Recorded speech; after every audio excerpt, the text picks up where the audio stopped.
नमस्कार मंडळी, स्वागत आहे तुमचं सुगरणीचा ओटा या मराठी यूट्यूब चॅनलमध्ये। तर आज आपल्या सुगरणीच्या ओट्यावर सुगरणीचा पुरेपूर कस लावणारा दिवाळी फराळातील अत्यंत महत्त्वाचा पदार्थ तो म्हणजे अनारसा। तर याची रेसिपी मी तुमच्यासोबत आज शेअर केलेली आहे। तुम्ही बघू शकता किती जाळीदार अनारसा आपण बनवलेला आहे। खूप सुंदर जाळी पडलेली आहे याला आणि अगदी खुसखुशीत। मी तुम्हाला तोडून दाखवते त्याच्या आतपर्यंत किती जाळी त्यामध्ये तयार झालेली आहे। तो अजिबात असा भरीव किंवा जाडसर किंवा आतमध्ये कच्चा अशा टाईपचा झालेला नाही। तर अनारसा बनवताना थोडं देखील प्रमाण कमी जास्त झालं की आपला अनारसा तेलामध्ये विरघळला म्हणून समजा। तर हा अनारसा बनवायला अगदी सोपा आहे, परंतु कधी तर त्याचं परफेक्ट प्रमाण आपल्या लक्षात आलं तर, परंतु थोडं देखील कमी जास्त झालं तर मग आपला अनारसा बिघडतो। तर याच परफेक्ट अनारशाची रेसिपी आज मी तुमच्यासोबत शेअर केलेली आहे। अनारशाचं तांदूळ किती घ्यावं, ते कसं भिजवावं, त्यानंतर त्यापासून अनारसा कसा बनवावा, तो बनवताना काय काय काळजी घ्यावी, त्यानंतर तो तळावा कसा, तळल्यानंतर ठेवावा कसा, या सर्व गोष्टी मी तुमच्यासोबत शेअर केलेल्या आहेत। तर लगेच रेसिपीला सुरुवात करतोय आपण, परंतु त्याआधी सुगरणीचा ओटा या चॅनलवरती तुम्ही नवीन असाल तर प्लीज सुगरणीचा ओट्याला सबस्क्राईब करा आणि व्हिडिओ पूर्ण पाहून आवडला तर एक लाईक नक्की करा।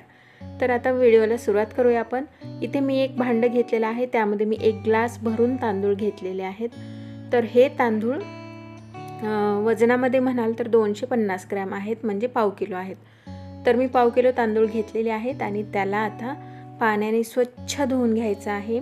त्या तांदळाचा पूर्ण डस्ट जी आहे ती पूर्ण निघून अगदी स्वच्छ आपल्याला हे तांदूळ छान हाताने चोळून घ्यायचे आहेत आणि स्वच्छ करून घ्यायचे आहेत। अशा प्रकारे 3, 4, 5 वेळा धुवा, परंतु जोपर्यंत त्या तांदळातलं नितळ पाणी तुम्हाला दिसणार नाही तोपर्यंत आपल्याला हे तांदूळ स्वच्छ करून घ्यायचे आहेत। तुम्ही बघू शकता आपले तांदूळ खूप सुंदर स्वच्छ झालेले आहेत, पाण्यातून स्पष्ट दिसतात। आता हे झाकून ठेवायचं आहे।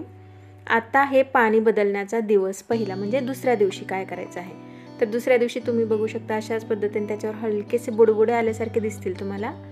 त्यामुळं अजून आपल्याला हे तांदूळ हलक्या हाताने धुवायचे आहेत। आत्ता त्याला जास्त चोळायचं नाही, कारण हे तांदूळ भिजलेले आहेत, त्यामुळं त्याचा चुरा होऊ शकतो किंवा ते जास्तच पाण्यामध्ये चुरले जाऊ शकतात। त्यामुळे हलक्या हाताने धुवून स्वच्छ पाणी निघेपर्यंत अशा प्रकारे धुवून घ्यायचे आहेत आणि पुन्हा त्याला झाकून ठेवायचं आहे। आता पाणी बदलण्याचा दुसरा दिवस। आता दुसऱ्या दिवशी तुम्ही बघू शकता त्याच्यावर हलके बुडबुडे अजून आलेले आहेत। अशाच पद्धतीने आपल्याला अगदी हलक्या हाताने हे तांदूळ धुवून घ्यायचे आहेत, 3-4 वेळा घ्यायचे आहेत धुवून, आणि नितळ स्वच्छ पाणी दिसेपर्यंत आपल्याला हे तांदूळ धुवून स्वच्छ करून घ्यायचे आहेत। एक काळजी घ्या की आत्ता तांदूळ जास्त चोळून धुवायचा नाही, हलक्या हाताने धुवायचा आहे। तर अशा प्रकारे आपण स्वच्छ करून घेतलेल्या तांदळात अजून पाणी टाकून त्याला अजून रात्रभर भिजत ठेवायचं आहे। आता पाणी बदलण्याचा दिवस तिसरा। तुम्ही बघू शकता आता मोठे मोठे बबल्स तुम्हाला दिसतात। आपले तांदूळ चांगले आंबवल्यासारखे झालेले आहेत। आता आपल्याला याला धुवून काढायचं आहे, परंतु आता याला चाळणीमध्ये गाळून घ्यायचं आहे याच्यातलं पाणी, परत याला पाण्यात भिजवून ठेवायचं नाही। तर अशा पद्धतीने हलक्या हाताने हा तांदूळ छान धुवून घ्यायचा आहे आणि एखाद्या चाळणीच्या साहाय्याने पुन्हा याला अशा प्रकारे त्याच्यातलं पाणी काढून आपल्याला ते पाणी निथळण्यासाठी त्या चाळणीमध्ये तो तांदूळ घ्यायचा आहे काढून, आणि त्याला स्वच्छ पाण्याने एकदा धुवून मग त्याला 10 मिनिटासाठी आपल्याला चाळणीमध्येच निथळण्यासाठी ठेवायचं आहे। अशा प्रकारे आता 10 मिनिटानंतर पाणी निथळल्यावर एखाद्या सुती कपड्यावर आपल्याला हा तांदूळ अशा प्रकारे पसरवून घ्यायचा आहे आणि तो सुकण्यासाठी ठेवायचा आहे। तर याला फॅन खाली सुकवायचं आहे, उन्हामध्ये सुकवायचं नाही। साधारणतः 1 तासानंतर हा तांदूळ अशा प्रकारे सुकला आहे, सुटसुटीत झालेला आहे। खूप जास्त वाळू द्यायचं नाही, तर त्याला थोडासा ओलावा असला पाहिजे। तर आता आपले तांदूळ चांगले ड्राय झालेले आहेत, तर आपण याला आता मिक्सरमध्ये त्याचं पीठ करून घ्यायचं आहे आपल्याला। तर इथे मी मिक्सरचं भांडं घेतलेलं आहे आणि त्यामध्ये हे तांदूळ घेऊन त्याला आपल्याला मिक्सरमधून छान बारीक त्याचं पीठ करून घ्यायचं आहे। तर अशा पद्धतीने त्याचं पीठ काढून घेतल्यानंतर एका चाळणीच्या साहाय्याने त्याला चाळून घ्यायचं आहे। यासाठी चाळणी वापरताना बारीक जाळीची चाळणी वापरा, मोठी चाळणी वापरू नका। तर चाळल्यानंतर अशा प्रकारे थोडंसं रवाळ तांदूळ राहतात त्यामध्ये, ते देखील अशाच पद्धतीने आपण मिक्सरच्या भांड्यात टाकून इतर तांदूळ टाकून त्यासोबत त्याला देखील छान बारीक करून घ्यायचं आहे आणि त्याचं पीठ बनवून घ्यायचं आहे। आता आपले सर्व तांदूळ मिक्सरमधून फिरवून झालेले आहेत, ते चाळून घेऊया आपण याच्याने। आता हे पीठ तयार आहे। आता याचं प्रमाण किती घ्यायचं, इथे मी एक 400 ग्रॅमचा ग्लास आहे माझ्याकडे, तो घेतलेला आहे। तुमच्याकडे कोणतंही भांडं असेल ते घ्या, परंतु भांडं एकच वापरा सगळं प्रमाण घेण्यासाठी। तर आता यामध्ये तुम्ही बघू शकता की मी कशा पद्धतीने या ग्लासमध्ये पीठ भरून घेत आहे। तुम्ही हाताने दाबून देखील घेऊ शकता, परंतु अशा पद्धतीने आपल्याला जेवढं त्यामध्ये मावेल शक्य असेल तेवढं पीठ त्यामध्ये भरून घ्यायचं आहे। आता इथे त्याच ग्लासने बघा, मी इथे 1 ग्लास तांदूळाचं पीठ घेतलेलं आहे आणि अशाच पद्धतीने अजून 1 ग्लास भरून मी तांदूळाचं पीठ अजून 1 ग्लास घेणार आहे। तर आता हे 2 ग्लास तांदूळाचं पीठ झालेलं आहे आणि आता यामध्ये 1 ग्लास पिठी साखर। आता यामध्ये पिठी साखर मी भरलेली आहे, परंतु सुरुवातीला जेवढी बसेल तेवढी भरलेली आहे। तांदूळाचं पीठ आपण जसं दाबून भरलं होतं तशी भरलेली नाही। त्यानंतर 1 चमचाभर वेलची पूड टाकायची आहे यामध्ये आपल्याला। आता हे पीठ छान मिक्स करून घ्यायचं आहे। आता त्या पिठाला थोडासा ओलसरपणा असतो, त्यामुळे असं आपण मुठीमध्ये त्याला घेतल्यानंतर त्याला एक थोडा घट्ट गोळा बनल्यासारखा अशा पद्धतीने होतो। तर याची आपल्याला अशाच पद्धतीने आपण या पिठाचे लाडू बनवणार आहोत। अशा पद्धतीने आपण त्याचे जेवढे होतील तेवढे लाडू बांधून घेऊया।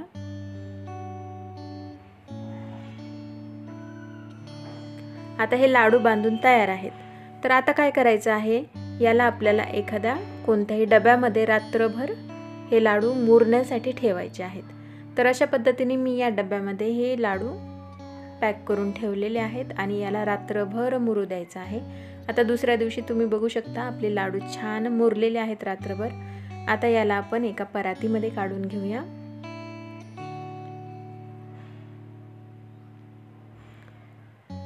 तर आता परातीमध्ये घेऊन हे लाडू छान फोडून घ्यायचे आहेत आणि ते पीठ एकत्र करून घ्यायचं आहे। अशा प्रकारे हे पीठ पूर्ण एकजीव मऊ करून घ्यायचं आहे, त्याच्यातल्या गाठी फोडून घ्यायच्या आहेत आणि आता त्यामध्ये 2-2 चमचे आपल्याला दूध टाकून त्याचा छान गोळा मळून घ्यायचा आहे। दूध टाकताना खूप काळजी घ्या, कारण हे पीठ लगेच पातळ होत असतं, त्यामुळे 2 चमच्याचाच वापर करा तुम्ही। 2-2 चमचे टाकून घ्या, जेवढं लागेल त्या प्रमाणामध्ये नंतर तुम्ही अजून 2-2 चमचे किंवा लागेल तसं दूध वापरू शकता। एकदम दूध टाकू नका, कारण एकदा जर हे पीठ पातळ झालं तर आपला अनारसा बिघडला म्हणून समजा, त्यामुळे ही काळजी नक्की घ्या। तर अशा पद्धतीने आपल्याला थोडं थोडं दूध टाकून याचा छान गोळा तयार करून घ्यायचा। आता यामध्ये दूध वापरायचं नसेल तर तुम्ही अजून एक ऑप्शन आहे तुम्हाला, की तुम्ही यामध्ये केळीचा वापर करू शकता। केळी टाकूनही हे पीठ मळून घेऊ शकता, परंतु केळी वापरताना देखील थोडी थोडी करून वापरा, जेणेकरून आपला गोळा पातळ झाला नाही पाहिजे। तर अशा पद्धतीने आपला हा छानपैकी गोळा तयार आहे। पेढ्यासारखं स्ट्रक्चर याला आलेलं आहे। आता यामध्ये अजून एक महत्त्वाची गोष्ट लागणार आहे आपल्याला, ती म्हणजे खसखस आणि थोडंसं तेल लागणार आहे एका वाटीमध्ये। तर या 2 गोष्टी तुम्ही घ्या। तर त्यानंतर आता काय करायचं, इथे मी पोळपाट घेतलेला आहे, त्या पिठाचा एक गोळा घेतलेला आहे। त्यानंतर मी याच्यावरती अर्धा चमचा खसखस टाकणार आहे आणि अशा पद्धतीने ती पसरवून घ्यायची आहे।